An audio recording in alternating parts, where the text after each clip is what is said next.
warahmatullahi wabarakatuh, teman-teman kelas IPA. Ya, teman-teman, mudah-mudahan teman-teman dalam keadaan sehat dan makin semangat belajarnya. Oke, teman-teman, kita melanjutkan lagi nih pembahasan tes persiapan ujian IPA SMP untuk daerah Yogyakarta tahun 2020. Oke, ini adalah part ketiganya atau part terakhirnya. Sudah siap ya belajar bareng kelas IPA? Oke, kita mulai dulu dengan basmalah. Bismillahirrahmanirrahim. Oke, kita lanjutin di nomor 25. Oke, ini ada jaring-jaring makanan, ada 2 ekosistem, ada di sawah dan di kebun. Oke, jika pada kedua jaring-jaring makanan tersebut ulat dibasmi, maka apa yang akan terjadi ya? Ulat kita cek di sawah ini, ulatnya ada di sini ya. Jadi ulat memakan rumput, kemudian ulat dimakan oleh ayam. Selain dimakan oleh ayam, ulat juga dimakan oleh katak. Oke, gitu ya. Terus di sini ulat, yang ekosistem kebun, ulat setelah makan sayuran, dimakan oleh burung. Ya, sudah hanya dimakan oleh burung saja. Oke, tapi burung selain makan ulat, juga makan belalang. Sementara di sini ayam hanya makan ulat. Kemudian katak selain makan ulat bisa makan belalang. Kita cek. Maka kalau dari sini kelihatan ya bahwa yang nantinya akan berpengaruh dilihat dari gambar ini adalah ayam. Kenapa ayam? Karena hanya ayam satu-satunya karena ayam itu hanya bisa memakan ulat. Sementara dia nggak punya sumber makanan lain. Katak punya sumber lain yaitu belalang. Ini burung bisa punya sumber lain yaitu belalang juga. Berarti yang akan terjadi adalah kita cek ya, tikus di kebun di sawah akan mengalami penurunan. Tidak ya. Katak di sawah dan kebun akan mengalami peningkatan. Enggak juga ya, katak pada sawah akan punah. Enggak, katak masih bisa makan belalang. Ayam pada sawah akan punah. Nah, ini dia tadi ya. Ayam pada sawah akan punah karena dia hanya punya satu sumber makan, yaitu ulat. Sementara burung pipit masih bisa tetap bertahan hidup karena punya sumber yang lain, yaitu belalang. Jadi jawabannya yang D. Oke, gampangnya ini pakai logika. Kita tinggal lihat arah panahnya bagaimana. Oke. Next ke 26. Perhatikan gambar berikut. Usaha yang dapat dilakukan untuk menanggulangi permasalahan. Oke. Ini ada di sini ya.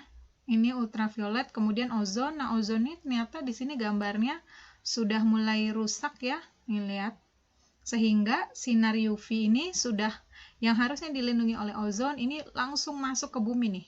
Sini ya, langsung masuk ke bumi.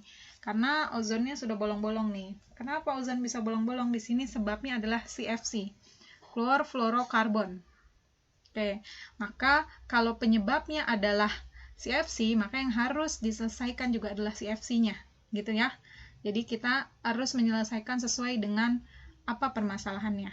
Oke, coba kita lihat. Mengurangi penggunaan produk-produk yang mengandung CFC dan freon. Ya ini, karena permasalahannya tadi adalah CFC, jadi harus dikurangi produk-produk tersebut.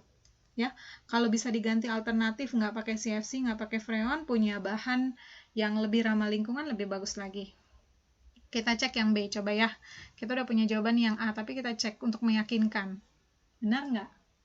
Yang B, melakukan reboisasi dan membiarkan terjadinya deforestasi. Oke. Reboisasi benar bagus, membiarkan terjadinya deforestasi, nah ini malah nggak bagus ya. Deforestasi itu tidak bagus ya, penghilangan hutan nanti jadinya. Menggunakan bahan bakar fosil loh, malah bahan bakar fosil dipakai enggak. Menggunakan bahan bakar dari batu bara sama juga ini ya, berarti jawabannya sudah pasti yang A. Oke. Tadi ya, ini ada kalimat yang mungkin jarang terdengar, deforestasi. Apa itu deforestasi? Itu adalah penghilangan hutan tuh karena terjadinya penebangan pohon misalkan. Tuh ya, jadi justru jangan dibiarkan hal-hal seperti ini. Kita justru harus menghijaukan kembali hutan dengan cara misalkan tadi reboisasi atau sebagainya. Ya, mengembalikan fungsi hutan sebagaimana mestinya. Oke, next ke 27. Hewan yang mempunyai kekerabatan paling dekat. Oke, ditunjukkan oleh gambar nomor. Yang mana kira-kira? Ini bisa dikira-kira loh. Kan kelihatan banget ya. Yang mana? Yang 3 dan 4. Betul ya, 3 dan 4. Ini adalah laba-laba dengan skorpion ya. Nah, laba-laba dengan skorpion ini adalah satu kerabat atau satu kelompok. Mereka ini sama-sama arachnida. Oke. Sementara yang satu ini udang adalah krustase, 2 ini adalah lipan, chilopoda. Kalau kakinya lebih banyak lagi ya, ulat kaki 1000 itu diplopoda. Oke. Gampang ya. Next. 28. Nama dan fungsi organel sel yang ditunjuk dengan huruf K dan L secara berurut. Oke. Berarti kita harus tahu dulu nih, ya. K sama L-nya apa, baru bisa menyimpulkan fungsinya apa. Oke. Untuk K ini adalah gambar sel tumbuhan ya, nih karena rigid. Nah, K ini adalah vakuola. Oke, ya. Inilah dia vakuola, bentuknya seperti ini. Kemudian yang paling luar di sel tumbuhan namanya dinding sel. Oke, jadi kalau berturut-turut kita cek. Inti sel, bla bla bla, dan kloroplas salah ya. Ini depannya aja udah salah kan, K. Ini vakuola bener nih. B sama C depannya vakuola. Oke. Terus yang ininya harus dinding sel ya. B, vakuola menyimpan cadangan makanan, betul. Dan ini mitokondria, bukan. Mitokondria tuh yang ini ya. Jadi bukan, yang ini nih, mitokondria. Oke. Fungsinya betul sebagai tempat pernafasan, tapi bukan mitokondria. Vakuola untuk menyimpan cadangan makanan, betul. Dan dinding sel, nah ini dia. Yang C. Oke, gampang kan? Next, kita ke 29. Oke, ini adalah sistem gerak ya. Proses gerak dan sendi yang berperan pada gerakan A ke B. Oke, ini gerakan A ke B. Jadi A tadinya ditekuk, kemudian B diluruskan. Oke, jadi karena ke B, maka gerakannya harus gerakan lurus. Nah, gerakan lurus ini melibatkan ototnya adalah sendinya adalah sendi engsel. Pertama itu ya. Maka kita cek nih, yang bukan sendi engsel udah pasti salah. C sama D udah pasti salah karena dia sendi peluru, dia sendi engsel. Nah, tinggal cari apakah otot itu melakukan gerak fleksi atau ekstensi. Apa itu fleksi, apa itu ekstensi? Fleksi itu adalah gerakan membengkokkan atau menekukkan. Jadi, fleksi itu gerakannya justru yang A ya. Sementara ekstensi adalah gerakan meluruskan. Nah, itu yang B. Nah, karena dia harus ke B, harus dilurusin, maka jawabannya ya, kita pilih yang ekstensi. Ini ya, lurus. Ekstensi itu artinya lurus. Oke, easy ya. Next, ke 30. Oke, ada percobaan uji makanan nih. Dari hasil percobaan uji makanan, bahan makanan yang banyak mengandung protein. Oke, ini protein ya. Nah, protein ini diujinya, ini ada 3 indikator penguji, Benedict, Lugol, dan Biuret. Protein itu diujinya oleh Biuret. Ya, kalau positif terhadap protein warnanya ungu. Oke, jadi kita fokusnya di sini aja, nggak usah lihat ke sini-sini. Benedict ini untuk menguji glukosa. Kalau positif warnanya jadi jingga atau merah bata. Sementara Lugol ini menguji karbohidrat. Kalau positif warnanya jadi biru kehitaman. Nah, kita fokusnya di protein. Berarti yang ungu adalah, nih tinggal lihat. Berarti yang ini nomor 3 dan nomor 5. Oke, gampang kan? Next, 31. Karakteristik pembuluh darah yang ditunjuk dengan huruf X. Oke, huruf X ini adalah pembuluh. Ada yang tahu? Nah, ini namanya kalau menuju ke sini ya, ini kan adalah tubuh ya. Nih, anggota tubuh. Kalau yang ini kan paru-paru. Nah, ini adalah vena ya. Pembuluh vena. Oke, kalau pembuluh vena, ciri-cirinya tahu ya, yang mana kita cek. Tempat agak tersembunyi, bukan. Ini namanya arteri. Jika terluka darah memancar, ini juga bukan arteri. Dinding pembuluh tebal, bukan. Ini juga arteri. Tempat dekat permukaan tubuh, betul. Katupnya banyak. Jadi jawabannya yang D. Oke, itu ya, vena. Jadi dia tempatnya dekat permukaan tubuh. Kalau kamu lihat di bawah di telapak tangan kamu kan kelihatan ya, ada seperti pembuluh-pembuluh tipis yang warnanya ungu, warnanya agak kebiruan, agak kehijauan. Nah, itu adalah pembuluh vena. Dia kelihatan di bawah sini, di bawah dekat dengan permukaan tubuh. Tuh. Oke. Kita next ya, 32. Oke, ini ada macam-macam gangguan pada sistem pernafasan, gangguan yang menyebabkan terjadinya bronkitis. Oke, ini soal sudah lumayan sering ya, soal bronkitis ini. Kontraksi yang kaku dari bronchiolis, bukan. Ini kontraksi yang kaku itu asma. Jadi jangan pilih yang ada satunya. A sama B sudah pasti salah. Infeksi virus, bakteri, maupun mikroorganisme. Betul ya, bronkitis itu disebabkan oleh, bisa terjadi karena infeksi virus maupun bakteri. Kemudian dia peradangan pada cabang batang tenggorokan. Betul ya. Jadi tenggorokan cabangnya kan namanya bronkus. Makanya namanya penyakitnya bronkitis. Diambil dari kata bronkus itu. Radang di bronkus namanya bronkitis. Jadi jawabannya 2 dan 3. Oke. Sementara kerusakan sel paru-paru sehingga paru-paru mengecil bukan bronkitis ya. Ini bisa disebabkan misalnya oleh TBC ataupun oleh kanker paru-paru misalkan. Oke, next. 33. Ini udah muncul duluan ya. Oke, jawabannya yang ini nih, yang B. Tapi kita cek. Bagian organ yang berperan dalam proses tersebut. Oke, ini harus prosesnya. Penyaringan darah. Penyaringan darah namanya filtrasi. Filtrasi itu terjadinya di glomerulus. Kita cek ya. Nah, glomerulus itu yang ini, yang 1. 2 ini namanya kapsul Bowman. Bisa di dua-duanya. Jadi, kalau misalkan nanti ya, kalau misalnya ternyata kok 1 tapi belakangnya kurang tepat ya, berarti bisa juga 2. Ini bisa di sini, di 1 maupun di 2. Oke, bisa glomerulus maupun kapsul Bowman karena mereka memang satu bagian. Penyerapan kembali. Oke, ini kata kuncinya penyerapan kembali, namanya reabsorpsi. Terjadinya di proksimal. Mana itu proksimal? Nah, lihat nih. Ini kan di sini kapsul Bowman-nya. Jadi kita lihat ke sini, alurnya dia ke atas ini. Sebelum lengkung Henle itu namanya proksimal. Nah, lengkung Henle di sini berarti yang 3. Jangan ketipu ngelihatnya. Biasanya soalnya di sini, berarti si 4 nih. Enggak, bukan ya. Di sini 3. Jadi bisa 1, 3, kemudian pengumpulan urin. Nah, urin dikumpulkan atau disebutnya namanya mengumpulkan ya, mengoleksi, makanya gitu. Ini terjadi di tubulus collectivus. Di manakah itu? Yang ini. Jadi nomor 5. Maka jawabannya 1, 3, 5. Yang B ya. Oke, sebelum dikumpulkan sebenarnya dia akan mengalami pemekatan atau disebutnya augmentasi. Terjadinya setelah lengkung Henle nih. Di sini nih, di 4, yaitu namanya tubulus distal. Oke, nama peristiwanya augmentasi ya. Oke, itu ya untuk ginjal. Segampang itu. Next, kita ke 34. Fungsi bagian yang ditunjuk dengan huruf Q. Oke, ini juga gampang ya, sering.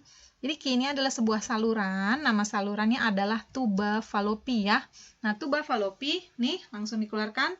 Fungsinya adalah tempat terjadinya fertilisasi atau tempat bertemunya sel sperma dengan sel telur. Tuh ya. Jadi itu tuba Fallopi atau nama lainnya oviduk. Oke, nih tuba Fallopi atau nama lainnya oviduk tadi ya. Kita cek yang B, tempat pertumbuhan embrio. Ini namanya uterus atau rahim. Di mana? Di sini. Ini rahim nih. Tempat pembentukan sel telur. Namanya ovarium atau indung telur. Yang mana? Yang ini, sepasang. Dia sama kayak tuba Fallopi, sepasang ya. Tuh, kanan dan kiri. Produksi hormon estrogen juga sama di ovarium. Yang ini juga ya. Oke, gampang kan? Next, 35. Pada percobaan pengangkutan yang dilakukan oleh tumbuhan ini ada bagian jaringan yang berwarna merah. Oke, ada bagian jaringan berwarna merah karena larutan eosin. Dengar nih. Ada kata larutan eosin. Berarti yang diangkut adalah air. Tuh ya. diserap oleh akar hingga ke daun, bagian yang berwarna merah, dan fungsinya. Ini kan tadi yang diserap adalah air, larutan eosin, yang diserap adalah air. Maka fungsi pengangkutan untuk air itu ditugaskan ke xilem ya. Tuh, diingat-ingat lagi, di-remind lagi. Bedanya fluem sama xilem. Fluem itu depannya F nih, yang gampang ingetnya ya. Depannya kan F, jadi dia food, ke makanan. Sementara xilem sisanya, dia mengangkut air. Tuh ya. Jadi yang xilem di mana? Nah, kita cek nih. Y itu bagian dalam, X itu bagian luar. Nah, yang di bagian luar ini namanya fluem, yang bagian dalam ini namanya xilem. Tuh kan bagian dalam, xilem gitu ya. Sementara ini yang X namanya fluem. Di luar ya, di luarnya. Siapa maksudnya? Ini dia kan dipisahkan oleh oleh kambium. Jadi jawabannya yang D. Oke. Jawabannya Y, yaitu xilem untuk mengangkut air dan garam mineral. Oke. Oke, next kita ke nomor 36. Beberapa bulan terakhir Pak Dika keluar masuk rumah sakit untuk melakukan cuci darah akibat ginjalnya tidak mampu menyaring darah dengan normal. Oke, berarti ini masuk di materi sistem ekskresi ya. Kadar glukosa darah Pak Dika sangat tinggi. Dokter menyarankan Pak Dika diet terhadap makanan dengan kandungan karbohidrat tinggi. Hubungan antara kadar gula darah dan diet makanan karbohidrat yang benar. Oke, jadi ini yang perlu kita garis bawahi. Pak Dika ini kadar glukosanya naik gitu ya. Nah, kenapa dia naik gitu kan? Nah, apa hubungan yang terjadi antara kadar gula darah dengan diet makanan karbohidrat? Nah, jadi kita cari yang jawabannya menjawab soalnya gitu ya. Oke, kita cek yang A. Karbohidrat tinggi akan meningkatkan kandungan kadar gula darah karena karbohidrat akan diubah menjadi glukosa oleh enzim pencernaan. Udah, ini benar ya. Kan yang ditanya hubungannya. Jadi kenapa sih dia harus diet makanan berkarbohidrat tinggi? Dia harus menurunkan makanan berkarbohidratnya, maksudnya gitu ya, yang maksud dengan diet. Karena kalau dia mengkonsumsi makanan berkarbohidrat ini tanpa diet, nah itu akan meningkatkan kadar gula darahnya gitu ya. Kita cek yang B, kenapa salah ya. Kadar gula darah yang tinggi akan menyebabkan gangguan pada sistem enggak, ini yang ditanya hubungannya sama ini ya, kadar gula darah dan diet makanan, bukan sistem ekskresi maupun pencernaan. C, karbohidrat yang tinggi akan meningkatkan kerja insulin. Loh, ini memang benar, bukan cuma pada kasus Pak Dika yang ginjalnya ini tidak mampu menyaring darah dengan normal ya. Makanan dengan karbohidrat tinggi akan mempengaruhi sistem ekskresi ginjal. Oh, ini sama yang tadi. Nggak, hubungannya nggak di sini. Yang ditanya hubungan kadar gula dengan makanan berkarbohidrat. Oke? Gitu ya. Next, kita ke nomor berikutnya. 37. Oke, ada gambar percobaan fotosintesis. Kedua perangkat percobaan diletakkan di tempat terbuka dan terkena sinar matahari langsung. Setelah diamati beberapa menit, diketahui bahwa jumlah gelembung udara yang dihasilkan pada tabung A dan B berbeda. Di mana perbedaannya? Kita harus cari dulu di mana sih letak perbedaan perlakuan A dengan B. Corong, air. Ini air NaHCO. Berarti perbedaannya ada di sini ya. Pada tabung B, airnya plus NaHCO3. Sementara tabung A itu hanya air saja. Oke. Nah, kamu harus tahu NaHCO3 atau natrium bikarbonat ketika di dalam air dia akan terurai menjadi CO2. Nah, kalau teman-teman ingat lagi pada reaksi fotosintesis, CO2 ini merupakan bahan baku fotosintesis. Artinya, seperti kamu bikin kue, kalau tepungnya banyak, maka hasil kuenya jadi juga banyak, gitu ya. Nah, ini juga sama, bahan bakunya lebih banyak di B. Maka otomatis fotosintesis di B, hasilnya akan lebih besar nantinya ketimbang di A. Apa hasilnya? Nah, pada percobaan ini, hasilnya berupa, dia bilang di sini, jumlah gelembung udara. Siapakah udara yang dimaksud? Pada proses fotosintesis, udara yang dihasilkan adalah oksigen. Jadi, oksigen si B harusnya lebih banyak daripada yang A ya. Kita cek. Tabung B menghasilkan gas oksigen lebih sedikit. Oh, enggak. Justru dia lebih banyak tadi ya. Tabung B menghasilkan gas oksigen lebih banyak. Ya benar, karena dipengaruhi banyaknya tanaman. Oh, tidak. Tanaman tidak mempengaruhi, sama nih di sini jumlahnya ya. Tabung A menghasilkan gas oksigen lebih banyak. Salah, yang banyak itu harusnya yang B kan tadi. Tabung A menghasilkan gas oksigen lebih sedikit. Ya betul, karena tidak diberi. Nah, betul, karena dia tidak diberi tambahan natrium bikarbonat. Oke, ini logika ya. Next, kita ke 38. Disilangkan sapi jantan berambut hitam berbadan besar, H besar, H kecil, B besar, B kecil, dengan sapi betina berambut putih berbadan besar, H kecil, B besar, B kecil. Jika rambut putih dan badan besar merupakan sapi unggul, maka keturunan sapi yang bersifat unggul terdapat pada nomor, oke, ini kita garis bawahin ya. Jadi yang dimaksud di sini yang unggul adalah sapi berambut putih berbadan besar. Oke, ini kan baru nomor aja ya. Kita cari tahu dulu ini hasilnya apa sih ya. 1 itu berarti dari sini dengan sini. Berarti H besar, H kecil, B besar, B besar. Kemudian yang ini adalah, kita lihat atasnya ini, sampingnya ini. Berarti perkalian ini dengan ini. H besar, H kecil, B besar, B kecil. Yang ini dengan ini. H besar, H kecil, B besar, B kecil. Yang ini adalah ini dengan ini. Maka H besar, H kecil, B kecil, B kecil.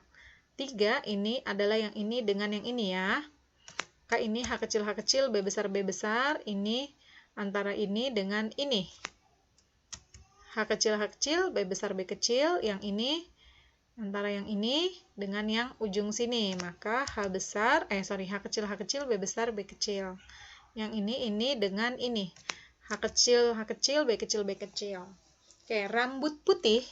Tadi ingat lagi, rambut putih adalah, ini kan di sini nih ya, berambut putih, H kecil, berarti rambut putih itu hanya kecil. Sementara badan besar adalah B besar. Oke, maka kita cari perpaduan H yang kecil dengan B yang besar.